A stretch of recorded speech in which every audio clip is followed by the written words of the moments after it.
মানুষ যত কিছু নিয়ে গর্ববোধ করে তার মধ্যে অন্যতম হলো আভিজাত্য।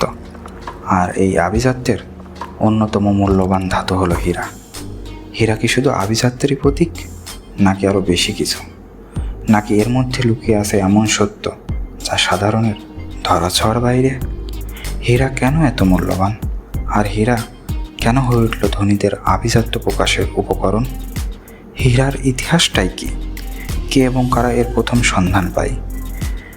হীরার আধুনিকতার ছোঁয়া নিয়ে প্রশ্ন আরও থেকেই যায়। এই সকল প্রশ্নের উত্তর আজ আমরা জানব। সাথে আরও জানব হীরা কীভাবে তৈরি হয়, মানুষের পক্ষে কি হীরা তৈরি করা সম্ভব, আসল ও নকল হীরার পার্থক্য, হীরার কারণে সাম্রাজ্যের পতন। জন্মগতভাবে মানুষ সৌন্দর্য বৃদ্ধিতে বিভিন্ন উপকরণ ব্যবহার করে আসছে। তার মধ্যে অন্যতম মূল্যবান ধাতু হলো হীরা। তবে এই হীরা সৌন্দর্য বৃদ্ধিতে প্রথমে ব্যবহৃত হতো না। এটি ব্যবহৃত হতো ধর্মীয় এবং আধ্যাত্মিকমূলক কাজে। আর এর ব্যবহার শুরু হয় ভারতে, যা কিনা হীরার উৎসস্থল হিসাবে বিবেচিত। এই পাথরগুলোকে তারা পবিত্র পাথর হিসেবে বিবেচনা করত। ধর্মীয় চিহ্নগুলো এবং মূর্তি সাজাতে এর ব্যবহৃত হতো। ভারতের শল গোলকুণ্ড রায়ে বিখ্যাত কোহিনূর হীরার সন্ধান পাই, যা আমরা জানব ভিডিওর শেষ অংশে। হীরার ব্যবহার শুরু হয় মধ্যযুগে। প্রাথমিকভাবে এটি ক্ষমতার প্রতীক, রাজকীয়দের পরিধেয় বস্তু হিসাবে ব্যবহৃত হতো। 15 শতকে হীরা কাটা এবং পলিশ করার কৌশল সূচনা হয়, যার ফলে হীরার সৌন্দর্য আরও বৃদ্ধি পায়। 1700 শতকে ব্রাজিলে হীরার খনন কাজ শুরু হয়, যার ফলে হীরার প্রাপ্যতা আরও বৃদ্ধি পায়। 1800 দশকের মাঝামাঝিতে দক্ষিণ আফ্রিকায় হীরার আবিষ্কার হয়, যা এই শিল্পে উল্লেখযোগ্যভাবে পরিবর্তন আনে, যার ফলে ডিভিয়ার্স মাইনিং কোম্পানি দক্ষিণ আফ্রিকায় প্রতিষ্ঠিত হয় এবং বিশ্বের হীরা সরবরাহের একটা বড় অংশ নিয়ন্ত্রণ করে। ডিভিয়ার্স বিপণন কৌশল প্রয়োগ করে, যা হীরাকে এঙ্গেজমেন্ট রিং হিসাবে দেওয়ার ধারণাকে জনপ্রিয়তা করে তোলে এবং এটিকে ভালোবাসার প্রতিশ্রুতির সাথে সংযুক্ত করে। ডায়মন্ড ইজ ফরএভার এই কৌশলটি 1947 সালে ডিভিয়ার্স কোম্পানি দ্বারা পরিচালিত হয়, যা হীরা শিল্পকে ব্যাপকভাবে পরিবর্তন ঘটায় এবং হীরাকে প্রেমের চিহ্নতে রূপান্তরিত করে তরুণীদের মাঝে। এরপর থেকেই আভিজাত্য সমাজে ডায়মন্ড রিং একটি অপরিহার্য বিষয়। বিংশ শতাব্দীর শেষের দিকে নতুন হীরার আগমন ঘটে, সেটি ব্লাড ডায়মন্ড, যা কিনা হীরা শিল্পের নতুন এক মাত্রা যোগ করে।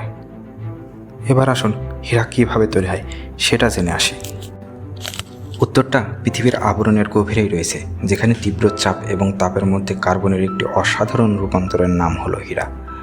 প্রতিটি হীরার মধ্যে রয়েছে কার্বন, যেটি ভিত্তি তৈরিতে ব্যবহৃত হয়ে থাকে।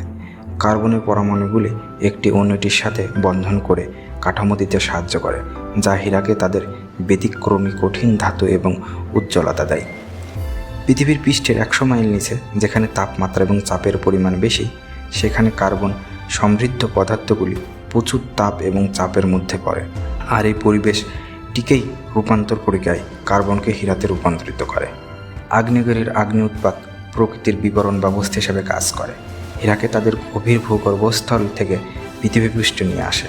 এই আগ্নেয়গিরির উৎপাতের ফলে কিম্বারলাইট বা পাইপ গঠন হয়, আর এই কিম্বারলাইট বা পাইপ থেকেই মহামূল্যবান হীরা। এরপরে হীরাগুলোকে খনি শ্রমিকের মাধ্যমে উত্তোলিত হয়। এছাড়া বর্তমানে বিভিন্ন আধুনিক যন্ত্র, রোবট ব্যবহার করে খনি থেকে এবং সমুদ্রপৃষ্ঠ থেকে হীরা সংগ্রহ করা হচ্ছে। আর এই উত্তোলিত হীরাগুলোই দক্ষ কারিগরের মাধ্যমে কেটে পলিশ করে সৌন্দর্য বৃদ্ধি করা হয়ে থাকে। হীরার গুণমান মূল্যায়ন করা হয়ে থাকে হীরার ওজন, কাঠ, রং এবং সচ্ছলতার উপর নির্ভর করে। এই মানদণ্ডগুলো হীরার মান বাড়ায় অথবা কমায়। মানুষের পক্ষে কি হীরা তৈরি করা সম্ভব? প্রকৃতির বিস্ময় হিসাবে বিবেচিত হীরা এখন অত্যাধুনিক প্রযুক্তি ব্যবহার করে তা উৎপাদন করা সম্ভবপর হচ্ছে। চলুন জেনে আসি হীরা তৈরিতে মানুষ কীভাবে সফলতা অর্জন করল। লক্ষ বছর ধরে পৃথিবীর গভীরে তীব্র তাপ এবং চাপের মাধ্যমে যে হীরা গঠিত হয়, সেটি আজ বিজ্ঞানীরা নিয়ন্ত্রিত পরীক্ষাগারে প্রকৃতির অবস্থানগুলোকে সফলভাবে পুনরায় তৈরি করে হীরা তৈরিতে সক্ষম হয়েছে। আর এর মূলে যে দুইটি পদ্ধতি ব্যবহৃত হয়েছে সেটি হলো উচ্চ চাপ ও তাপমাত্রা এবং রাসায়নিক বাষ্প। তবে ল্যাবে উৎপাদিত হীরা আর প্রাকৃতিকভাবে উৎপাদিত হীরার মান যোজন ধরে। তবে ল্যাবে উৎপাদিত হীরার বেশ কিছু সুবিধা রয়েছে।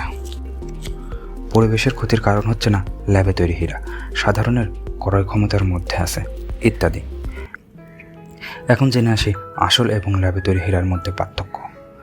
আসল হীরা প্রাকৃতিকভাবে বছরের পর বছর ধরে ভূপৃষ্ঠের নিচে তৈরি হয়, যা গুণগত মান অন্যান্য দিক থেকে মানুষের তৈরি হীরা যা উৎপাদন করা হয় ল্যাবে তার গুণগত মান থেকে যোজন যোজন দূরে।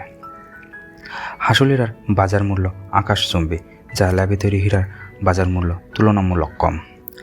আসল হীরার গুণগত মান যাচাই করে সার্টিফিকেট বা প্রমাণপত্র দেওয়া হয়, আর ল্যাবে তৈরিতে সেটা নাই। চলুন এবার জেনে আসি বিখ্যাত বা কুখ্যাত বললেও ভুল হবে না সেই কোহিনূর হীরা সম্বন্ধে। এটি এমন একটি হীরা যেটির সাথে জড়িয়ে আছে বিভিন্ন রাজবংশের সম্পর্ক এবং এর মৃত্যু ও ধ্বংসের ইতিহাস। সর্বশেষ হীরাটি ব্রিটিশ রাজ্যের সময় ভারত থেকে লন্ডনে নিয়ে যাওয়া হয় এবং মহারানীর মুকুটে সম্মান পায়। বর্তমানে হীরাটির অবস্থান টাউন অফ লন্ডনসের জুইলি হাউসে। হীরাটি প্রথমে কোথায় পাওয়া যায় এটা নিয়ে মতভেদ থাকলেও গবেষকদের মতে এটি কোলোর হীরা খনিতে পাওয়া যায়, যেটি ভারতের গোলকুণ্ডতে অবস্থিত। কোহিনূর হীরাটি কে আবিষ্কার করে এর সন্ধান না পাওয়া গেলেও 1926 সালে প্রথম মোগল বাদশাহ বাবর যখন ভারতে আসে তখন তার বাবরনামা বইয়ে এই হীরার উল্লেখ করেন। 1628 সালে শাহজাহানের পিক আপ থ্রোনে এর ব্যবহারের উল্লেখ পাওয়া যায়। 1739 সালে পার্সিয়ান নাদির শাহ কর্তৃক দিল্লি আক্রমণ ও জয়ের ফলে হীরাটি তার হাতে পৌঁছায়, আর এই নাদির শাহই হীরাটির নামকরণ করেন কোহিনূর। নাদির শাহ বিশ্বস্ত মানুষ কর্তৃক খুন হলে পরবর্তীতে হীরার মালিক আসে আহমেদ শাহ দুররানি, যিনি নাদির শাহের আর্মির একজন ছিলেন। আহমেদ শাহ ছেলে তিমুর সাম্রাজ্য চালিয়ে নিলেও পরবর্তীতে তাদের বংশধররা এই হীরার জন্য বিভিন্ন যুদ্ধে লিপ্ত হয়। সর্বশেষ দুররানি বংশের বংশধর যুদ্ধে পরাজিত হলে তিনি এই কোহিনূর হীরা নিয়ে পালিয়ে যান লাহোরে। সেখানে তিনি আশ্রয় নেন শিখ ধর্মনেতা রঞ্জিত সিংয়ের কাছে, আর এই শিখ নেতা কোহিনূর হীরার ডিমান্ড করে বসে তার জীবন রক্ষার বিনিময়ে। এভাবেই কোহিনূর হীরাটি শিখদের হাতে হস্তান্তর হয়। 1849 সালে শিখ এম্পায়ার শেষ হয় ব্রিটিশদের হাতে। তখন দিলীপ সিংয়ের মাধ্যমে চুক্তিনামা করা হয়, যেখানে ইস্ট ইন্ডিয়ান কোম্পানির হাতে এটি হস্তান্তর করা হয়, আর এর মাধ্যমেই কুইন ভিক্টোরিয়ার হাতে হীরাটি পৌঁছায়। থাক, আজ আর না, বাকিটা অন্য কোনো দিন। আজ এখানেই বিদায় নিচ্ছি। ভিডিওটা কেমন লাগলো কমেন্টে অবশ্যই জানাবেন।